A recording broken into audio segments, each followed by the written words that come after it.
In the ancient village of Akanlu, where red earth kissed the feet of Irako trees and drums spoke louder than words, there flowed a river the elders called Omiayanla, the river with teeth. By day it shimmered like polished brass, calm and inviting. By night, it growled. People said a shark lived beneath its waters, a monstrous creature that swallowed the careless whole. But the oldest women knew the truth. The river was a goddess. Her name was Yemolara, the guardian who tests hearts. Abeni was the gentlest girl in Akanlu. Her laughter sounded like cowries pouring into a bowl, and her kindness annoyed those who carried bitterness like a second skin.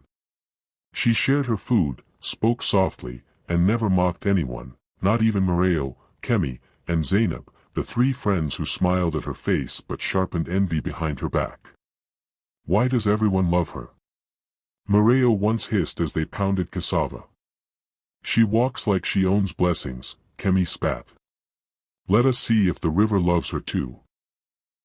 Zainab smiled slowly. We will take her to Omiayanla. That evening, they came to Abeni with honeyed voices. Come, Mareo said, looping an arm around her. Let us fetch water together. The sunset is beautiful today. Abeni hesitated. My mother warned me about that river. Kemi laughed. Are we children? The stories are meant to scare goats, not humans. Trusting them as sisters, Abeni followed. At the riverbank, the air felt heavy, as though the ancestors were holding their breath. The water was dark, moving in slow circles. Abeni's skin prickled. I don't feel right, she whispered. Before she could step back, hands shoved her forward. Forgive us, Mareo muttered, then pushed harder. Abeni screamed as she fell into the river. The shark will eat you. Zainab shouted, her laughter cracking with fear. The water closed over Abeni's head. Below the surface, Abeni expected pain.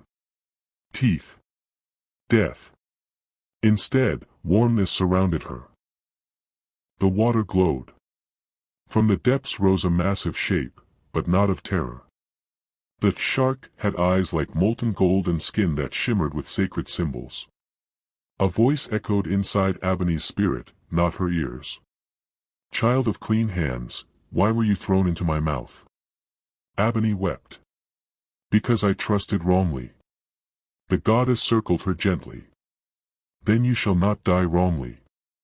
The river carried her, not violently, but tenderly, through an underwater passage glowing with ancestral light.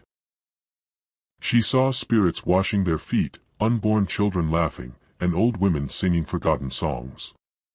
Moments later, the water lifted her onto the far side of the river, a land no one from Akanla had crossed in generations. Abeni collapsed onto the sand, alive. Behind her, the river roared.